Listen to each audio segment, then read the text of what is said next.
আসসালামু আলাইকুম। অনেক রাত হয়েছে, বিছানায় শুয়ে আছি। সো ভাবলাম আপনাদেরকে একটা কথা বলি যে কোরআনের আয়াত। সো হঠাৎ করে কেউ যদি আপনাকে একটা গালি দেয় অথবা আপনাকে একটা থাপ্পড় মারে, তখন আপনার মানে তাকে থাপ্পড়টা ফেরত দেওয়া বা গালিটা ফেরত দেওয়া ফরজ হয়ে যায়। মানে আমাদের বাস্তব জীবনটা এরকমই। মানে আমরা পাগল হয়ে যাই যে কখন এটা ব্যাক করব, মানে ফেরত দিব। আর যদি না দিতে পারি তাহলে মানে কি বলবো, বন্ধু বান্ধব, পাশের লোকজন বলবে তোকে গালি দিয়ে চলে গেল, তোকে থাপ্পড় দিয়ে চলে গেল, তুই কিছুই করতে পারলি না।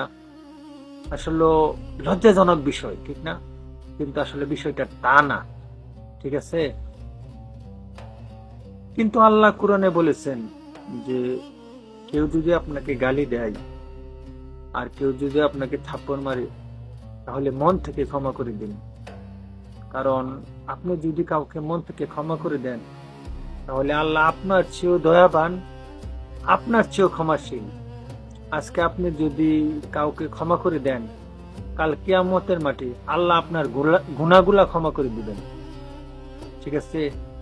আর রইল বন্ধুদের, বন্ধু বান্ধব, পাশের লোকজনদের সম্মানহানি হলো যে আপনি তাকে থাপ্পড় মারতে পারলেন না, বকা মারতে পারলেন না, গালিটা ফেরত দিতে পারলেন না। দরকার নাই গালি ফেরত দেওয়ার ভাই।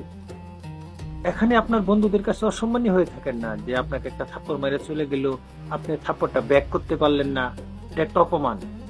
এই অপমানে থাকেন, কারণ কাল হাসরের মাঠে আল্লাহ আপনাকে এমন সম্মানিত করবে এই অপমানের জন্য, যে সম্মান মানে আপনার বন্ধুরাও দেখে আফসোস করবে।